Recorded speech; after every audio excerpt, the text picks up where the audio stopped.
오늘 하나님께서 우리에게 주시는 말씀은 신명기 9장 1절에서 6절입니다. 신명기 9장 1절에서 6절 말씀입니다. 가능하신 분은 모두 자리에 일어나 주십시오. 받들어 봉독하겠습니다. 하나님의 말씀을 경청하십시오. 이스라엘아 들으라. 내가 오늘 요단을 건너 너보다 강대한 나라들로 들어가서 그것을 차지하리니 그 성읍들은 크고 성벽은 하늘에 닿았으며 크고 많은 백성은 내가 아는 아낙 자손이라. 그에 대한 말을 내가 들었나니 이르기를 누가 아낙 자손을 능히 당하리요 하거니와 오늘 너는 알라. 내 하나님 여호와께서 맹렬한 불과 같이 내 앞에 나아가신즉 여호와께서 그들을 멸하사 내 앞에 엎드러지게 하시리니 여호와께서 내게 말씀하신 것 같이 너는 그들을 쫓아내며 속히 멸할 것이라. 내 하나님 여호와께서 그들을 내 앞에서 쫓아내신 후에 내가 심중에 이르기를 내 공의로움으로 말미암아 여호와께서 나를 이 땅으로 인도하여 들여서 그것을 차지하게 하셨다 하지 말라. 이 민족들이 악함으로 말미암아 여호와께서 그들을 내 앞에서 쫓아내심이니라. 내가 가서 그 땅을 차지함은 내 공의로 말미암음도 아니며 내 마음이 정직함으로 말미암음도 아니요 이 민족들이 악함으로 말미암아 내 하나님 여호와께서 그들을 내 앞에서 쫓아내심이라. 여호와께서 이같이 하심은 내 조상 아브라함과 이삭과 야곱에게 하신 맹세를 이루려 하심이니라. 그러므로 내가 알 것은 내 하나님 여호와께서 내게 이 아름다운 땅을 기업으로 주신 것이 내 공의로 말미암음이 아니니라. 너는 목이 곧은 백성이니라. 아멘. 이것은 하나님. 지난주에 저희들은 하나님의 낮추심에 대해서 생각해 보았습니다. 하나님께서 우리에게 광야길을 걷게 하신 것은 우리를 낮추셔서 우리로 하여금 하나님의 말씀을 지키는지 지키지 않는지 그것을 알게 하시기 위해서 그래서 우리를 광야로 내보내신다. 그런 것들을 지난주에 살펴보았습니다. 그래서 신명기에서 가장 중요한 것은 뭐냐? 하나님의 말씀을 지켜서 행하는 것입니다. 신명기의 말씀을 지키려면 먼저 그 말씀이 우리의 가슴에 있어야 됩니다. 여러분들은 지난 한 주 동안에 이 하나님의 말씀을 얼마나 여러분의 마음에 두고 살았나요? 제가 여러분들에게 먼저 오늘 말씀을 시작하면서 부탁드리고 싶은 것은 이 신명기의 말씀을 읽어야 된다. 신명기로 큐티를 하셔야 된다. 말씀을 읽는 것만으로도 하나님의 도우심, 하나님의 함께하심을 담보합니다. 이것이 신명기가 가진 말씀의 능력입니다. 정말입니다. 그래서 신명기를 일단 먼저 읽으셔야 됩니다. 그래서 하루에 한 장이 만약에 많으면 정말로 한 3절이라도 읽으셔야 됩니다. 신명기는 사람이 떡으로만 사는 것이 아니라고 했습니다. 하나님의 입으로부터 나오는 모든 것으로 사는 줄을 알게 하시기 위해서 우리에게 광야를 주십니다. 그러므로 내가 광야에 있다고 생각된다면 내가 광야에 있을 때 그 사람은요 빨리 깨달아야 돼요. 광야는 여러분 사막이지 않습니까? 광야는 먹을 것, 마실 것, 입을 것이 부족한 곳이 광야입니다. 그러니까 우리에게 필요한 것이 부족한 곳이 광야예요. 먹을 것, 마실 것이 부족하면 사람이 살기 어렵지 않습니까? 그런데 그렇게 없으면 절대 안 되는 그것이 결핍된 장소가 바로 광야입니다. 여러분들에게는 지금 이건 없으면 절대 안 돼 하는 것이 무엇인가요? 이것만큼은 없으면 안 된다. 누군가에게는 그것이 직장일 수 있고 이 직장 없으면 나는 안 된다. 누군가에게는 그것이 돈일 수 있죠. 최소한 이 정도는 한 달에 있어야 돼. 이거 없으면 안 돼. 누군가에게는 그것이 사랑일 수 있습니다. 사랑받아야 돼. 근데 광야는 하나님이 그것을 거두어 가시는 장소입니다. 왜 거두어 가시나요? 나는 그게 없으면 못 산다고 생각했는데 그게 없어도 살 수 있구나. 떡이 없어도 살 수 있구나. 아니, 떡이 없어도 행복할 수 있구나.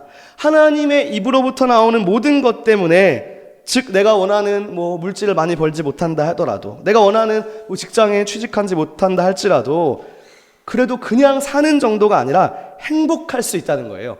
신명기 이제 계속 읽어보면요. 왜냐하면 하나님이 나와 함께 하시니까 행복할 수 있구나. 그것을 가르쳐주는 장소가 바로 광야입니다. 그래서 사실 하나님의 백성이 된다는 것은 저는 그 자체만으로도 엄청난 득도라고 생각돼요. 사람들은 돈이 없으면 죽고 못 사는데 그게 없어도 행복할 수 있다니. 사람들은 큰 것을 가져야 되는데 그것이 없어도 행복할 수 있다니.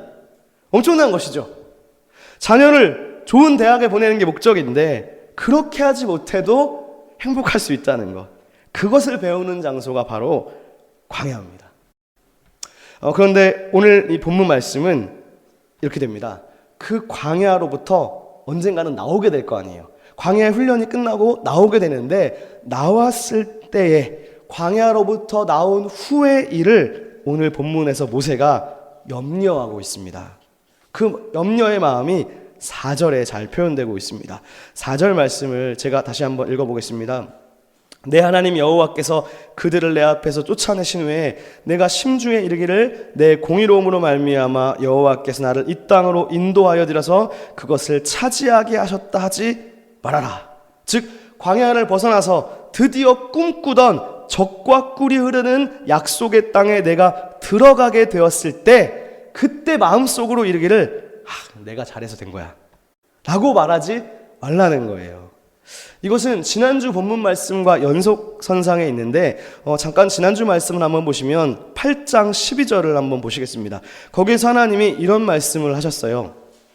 또 내 소와 양이 번성하며 내 은금이 증식되며 내 소유가 다 풍부하게 될 때에 내 마음이 교만하여 내 하나님 여호와를 잊어버릴까 염려하노라. 이렇게 8장과 9장은 주제적으로 비슷한 경고를 우리에게 하고 있습니다. 그런데 오늘 우리가 읽은 이 본문에는요, 중요하게 반복되는 낱말이 있어요. 9장 1절부터 6절까지 단 6절밖에 안 되잖아요. 근데 여기서 7번이나 나오는 동사가 있어요. 근데 이 성경 저자가 이 본문을 기록할 때 같은 어근을 다른 형태로 사용해서 총 7번이 나옵니다. 그래서 어쩔 수 없이 제가 히브리어를 사용할 수밖에 없는데 그것이 바로 야라쉬라는 동사입니다. 근데 이 동사가 화면에 보시는 바와 같이 기본형으로 쓰일 때는 차지하다라는 뜻이 되고요. 이 동사가 사역형으로 쓰일 때는 뜻이 바뀌어요. 그래서 쫓아내다라는 말이 됩니다. 그래서 이 야라쉬라는 말이 기본형과 사역형이 교차하면서 계속 반복돼요. 그래서 이 낱말이 바로 오늘 말씀의 키워드라는 것을 우리가 알 수 있습니다. 그럼 이 구절이 어디에 쓰였느냐? 1절에 먼저 나타나고 있습니다. 제가 읽어보겠습니다. 이스라엘아 들으라. 내가 오늘 요단을 건너 너보다 강대한 나라들로 들어가서 그것을 차지하리니. 여기서 차지하다라는 말이 야라쉬로 쓰였습니다. 밑줄 한번 그어보실까요? 네. 자, 그 다음은 3절인데요. 한번 표시를 보면 좋을 것 같아요. 3절 후반절에 보면 이런 말씀이 있습니다. 여호와께서 내게 말씀하신 것 같이 너는 그들을 쫓아내며. 여기서 쫓아내다가 역시 같은 동사가 사용되었습니다. 밑줄 한번 그어보시면 좋겠습니다. 그 다음은 4절 말씀인데 여기에는 2번이나 나옵니다. 4절을 보시면 조금 지나서 보시면 이런 표현이 있어요. 내가 심중에 이르기를 내 공의로움으로 말미암아 여호와께서 나를 이 땅으로 인도하여 들여서 그것을 차지하게 하셨다 하지 말라. 역시 여기에도 야라쉬의 기본 형태가 쓰였습니다. 체크해 보시고요. 계속 보시면 이 민족들이 악함으로 말미암아 여호와께서 그들을 내 앞에서 쫓아내십니다. 여기도 야라쉬의 사역 형태가 쓰였습니다. 그 다음에 5절에도 나오는데 5절에도 2번 나옵니다. 내가 가서 그 땅을 차지함은, 이제 잘 느낌이 오시죠? 차지함은 야라쉬. 내 공의도 아니고 내 마음이 정직함도 아니고 이 민족들이 악함으로 말미암아 내 하나님 여호와께서 그들을 내 앞에서 쫓아내셨다. 여기에도 사용되고 있습니다. 마지막입니다. 6절인데요. 6절에 보면 그러므로 내가 알 것은 내 하나님 여호와께서 내게 이 아름다운 땅을 기업으로 주신 것이, 여기에서 기업으로 주신 것에 밑줄을 그어 보십시오. 이 기업으로 줬다는 말이 히브리 원문에는 이 야라시 기본 동사가 사용되고 있습니다. 즉 오늘 말씀에서 가장 많이 나오는 동사 차지하다 혹은 쫓아내다 둘을 모두 의미하는 동사 야라시가 7번 사용돼서 오늘 말씀이 강조하는 것이 무엇인지 잘 알 수 있어요. 즉 뭐냐 하면 이 가나안 땅의 민족들을 하나님이 쫓아내시고 그 땅을 차지하는 일이 이제 완성되었다는 거예요. 자, 근데요, 그 다음으로 많이 나오는 표현이 있습니다. 아마 벌써 눈치를 채셨을 것 같은데 그것은 바로 너희의 공의로움 때문이 아니다라는 말이에요. 이 말을요, 히브리어로 표현하면 너희의 체다카 때문이 아니다. 되게 우리 교회스러운 말이죠. 이런 표현이 4절, 5절, 6절 3번이나 나와요. 4절에 이렇게 말씀합니다. 내 하나님 여호와께서 그들을 내 앞에 쫓아내신 후에 내가 심중에 이르기를 내 공의로움으로 말미암아 여호와께서 나를 이 땅으로 인도하여 들어서 그것을 차지하게 하셨다고 말하지 말아라. 5절입니다. 내가 가서 그 땅을 차지함은 내 공의로 말미암음이 아니다. 마지막 6절. 그러므로 내가 알 것은 내 하나님 여호와께서 내게 이 아름다운 땅을 기업으로 주신 것이 내 공의로 말미암음이 아니니라. 너는 목이 곧은 백성이니라. 제가 신명기 첫째 시간에 제가 이 표를 한번 보여드렸었는데, 제가 신명기에 나오는 단어 빈도 조사를 통해서 여러분에게 말씀드렸던 것이 있었습니다. 신명기에서 여호와 하나님이라는 말을 빼면 신명기에서 가장 많이 나오는 낱말이 제가 땅이라고 197번 나오죠. 말씀드렸습니다. 즉 신명기는요, 너희가 땅을 차지할 것과 하나님께서 민족들을 그 땅에서 쫓아낼 것이라고 하는 땅에 대한 약속과 땅 정복이라는 주제가 아주 중요하게 전체에 걸쳐서 말씀하고 있어요. 그런데 이 땅을 주시겠다는 약속과 땅을 정복한다는 이 두 주제는 너희가 의로워서 하나님이 주신 것이 아니라, 그게 아니라는 거예요. 이것은 이미 너희 조상들에게 하나님이 약속하셨다는 거예요. 5절 끝부분에 보면 이런 표현이 있어요. 내 조상 아브라함과 이삭과 야곱에게 하신 맹세를 이루려는 것이다. 여기서 맹세는 곧 언약, 약속을 의미하는 것이죠. 그래서 창세기부터 이어져 왔던 너희들의 아버지, 할아버지, 조상들과 맺으셨던 그 약속이 신명기에서는 이게 땅의 관점으로 이해되고 있는 거예요. 그 말은 하나님의 구원 행위에 있어서 땅이라는 것이 얼마나 중요한지를 우리에게 잘 보여줍니다. 여러분, 이스라엘 백성들이 말씀에 순종하는 것은요, 이스라엘이 선물로 받은 땅, 내가 잘라서 차지한 게 아니잖아요. 선물로 받은 그 땅에서 계속 살기 위해서 없어서는 안 되는 필수 조건이에요. 말씀에 순종하는 것이. 그러므로 신명기에서 이스라엘 백성들은 땅을 선물로 받음과 동시에 하나님의 율법을 완전히 순종할 것을 요구받습니다. 율법을 준행해야 된다는 거예요. 여러분, 이런 말을 들어보셨을 것 같은데요. 구약은 흔히 이런 말을 하죠. 구약은 율법을 행함으로 구원을 받고 신약은 예수를 믿음으로 구원받는다. 여러분, 이 말은 헛소리입니다. 저는 이 말은 집어치워야 된다고 생각해요. 구약이 율법을 행함으로 구원을 받는다? 그래서 구약이 폐해져야 된다? 말도 안 되는 소리입니다. 여러분, 지금까지 역사 속에서 율법 전체를 다 행해서 구원받을 사람이 누가 있었겠습니까? 지금까지 단 한 명도 없었습니다. 구약이 율법을 행해서 구원받는다? 그건 오해예요. 구약 성경은 절대로 그런 신학을 가지고 있지 않아요. 구약도 은혜로 구원받습니다. 하나님이 이스라엘을 애굽의 파라오의 노예로부터 구원하신 것이, 여러분 우리가 봤잖아요. 율법을 행해서 구원받았습니까? 아니죠. 이스라엘은 오직 전적인 하나님의 은혜로 구원받았어요. 구원은 전적인 하나님의 은혜로 얻는 것입니다. 그러나 구원받은 다음이 더 중요해요. 구원받은 다음에 이제 어떻게 합니까? 이 땅에서 하나님의 언약 백성이 되어서 이 땅에서 하나님의 통치 안에서 하나님의 통치를 받으면서 영광스러운 삶을, 하나님과 동행하는 삶을 살아가는 거예요. 그런데 그 하나님의 통치를 받는 삶을 어떻게 표현하느냐? 그것이 바로 율법을 준행하는 삶입니다. 즉 율법을 준행하는 것은 은혜로 구원받은 백성이 하나님의 통치 안에 머무르기 위해서 말씀을 준행하는 것이죠. 그럼 율법을 준행한다는 것은 뭔가요? 정말 단순하게 말하면 잘 아시죠? 하나님을 사랑하고 이웃을 사랑하고 가난한 자와 약자들을 돌보며 그들과 함께 더불어 사는 삶, 그것이 바로 율법을 준행하는 삶, 공의, 체다카를 행하는 삶입니다. 그러므로 너희가 땅을 선물로 받은 것은 너희가 잘나서가 절대로 아닌 거예요.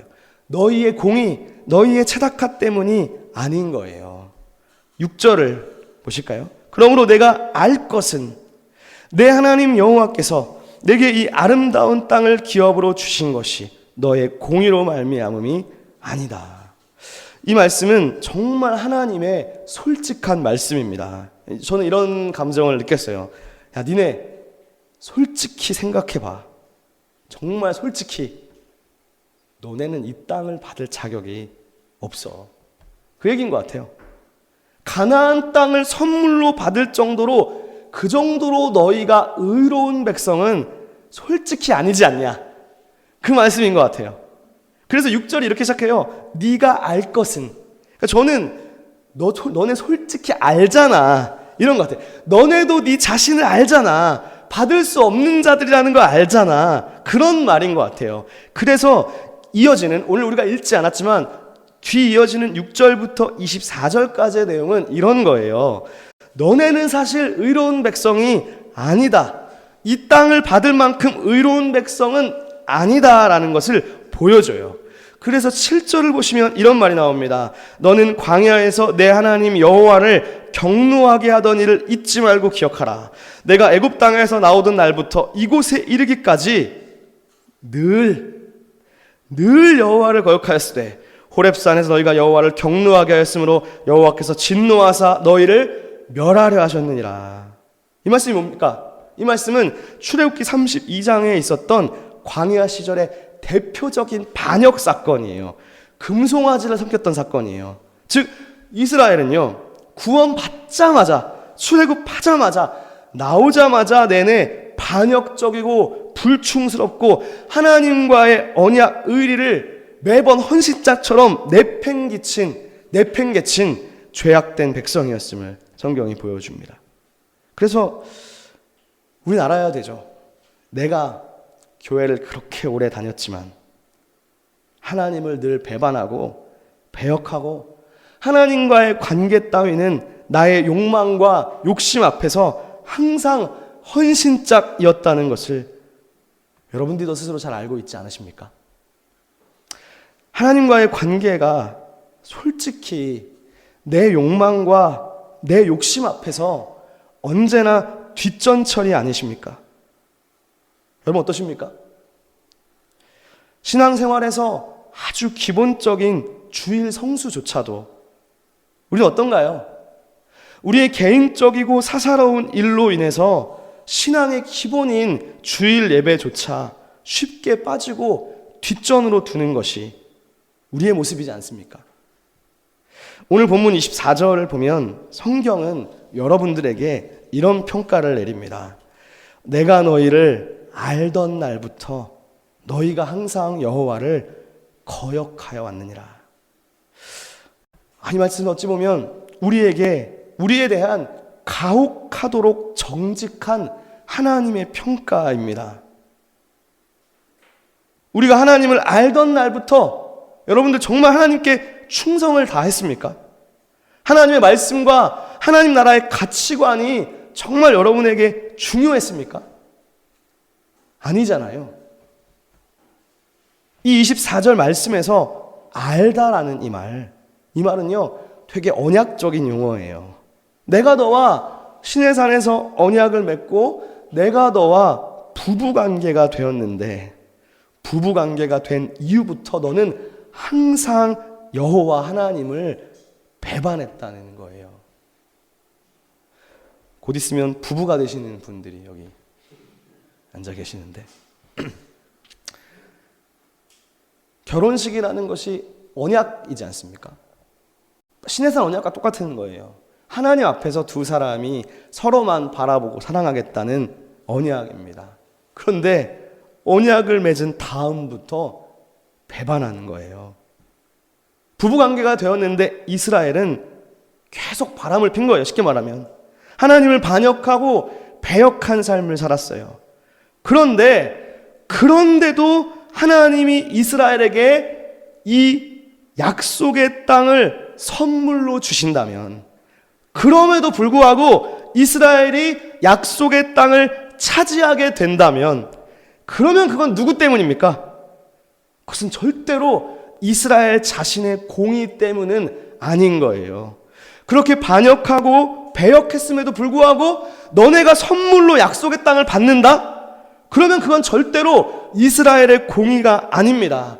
그것은 전적으로 하나님의 공의이고 하나님의 언약에 대한 신실성, 다른 말로 하면 하나님은 끝까지 의리를 지키는 분인 거예요.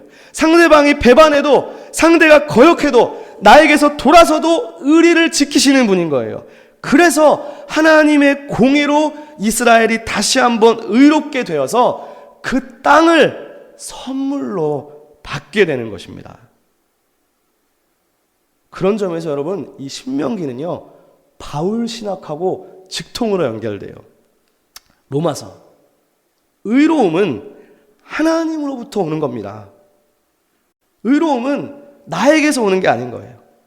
예수 그리스도를 통해서 받는 의로움을 통해서 우리가 하나님 나라를 상속받는 것입니다.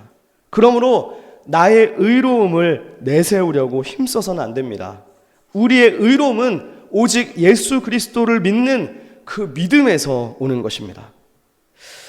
고대 근동에서 이 전쟁은요, 한마디로 말하면 의로움의 전쟁입니다. 무슨 말이냐 하면 의로운 자가 승리하고 불의한 자는 패배한다고 믿었어요. 그러니까 전쟁에서 이긴 사람이 무조건 의로운 거예요.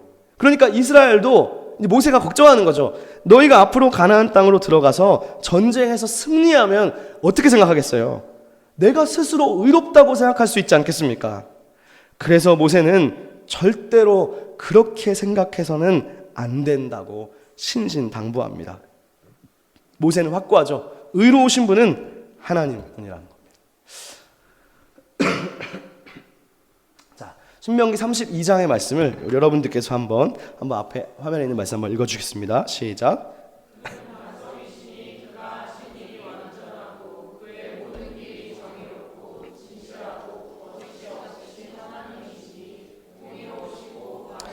아멘. 모세는 마지막 신명기 끝부분에서 이렇게 고백하는 것이죠.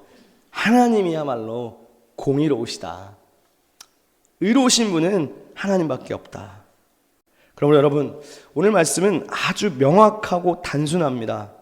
내가 스스로 의롭다는 생각은 반드시 피해야 할 자의식입니다.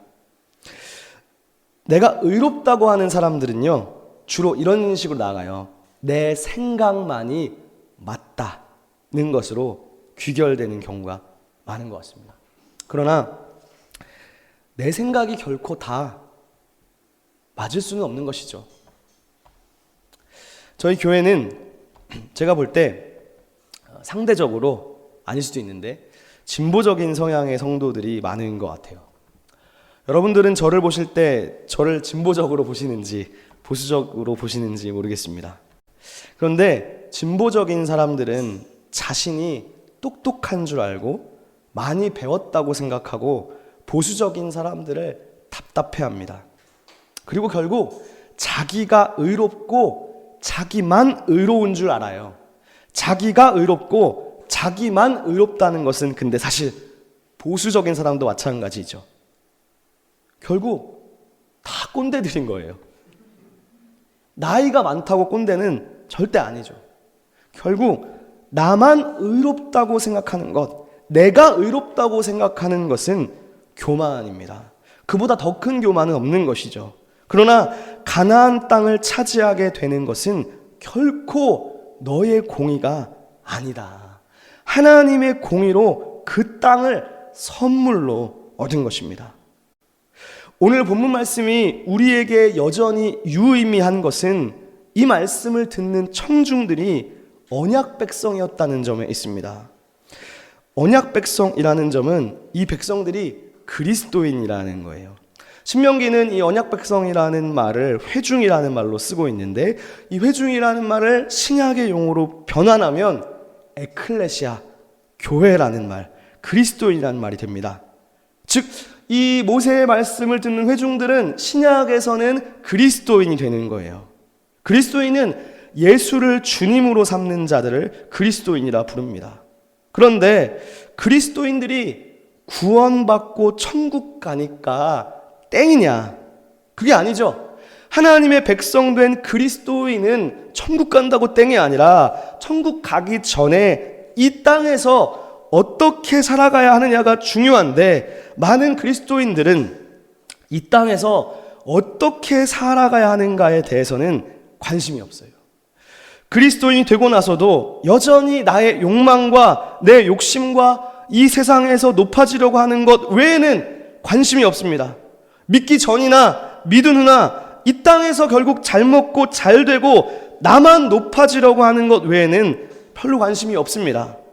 많은 그리스도인들이 다 자기에게만 집중해요. 나에게만 집중해요. 내 생각만 하고 나에게만 집중하면 그것이 정말 그리스도인인가요? 정말 그것이 하나님의 백성입니까?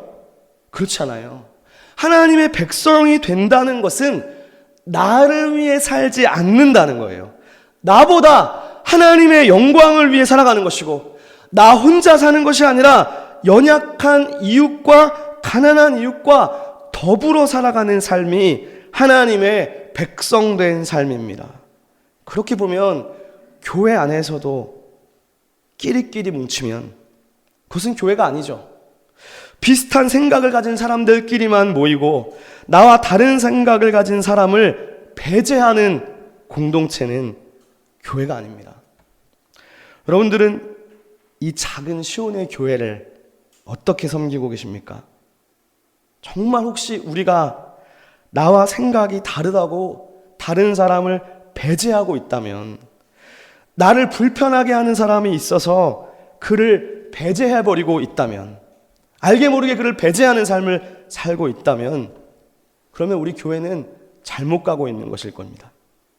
누군가를 배제한다는 것은 내가 맞고 내가 의롭기 때문이라고 생각하기 때문입니다.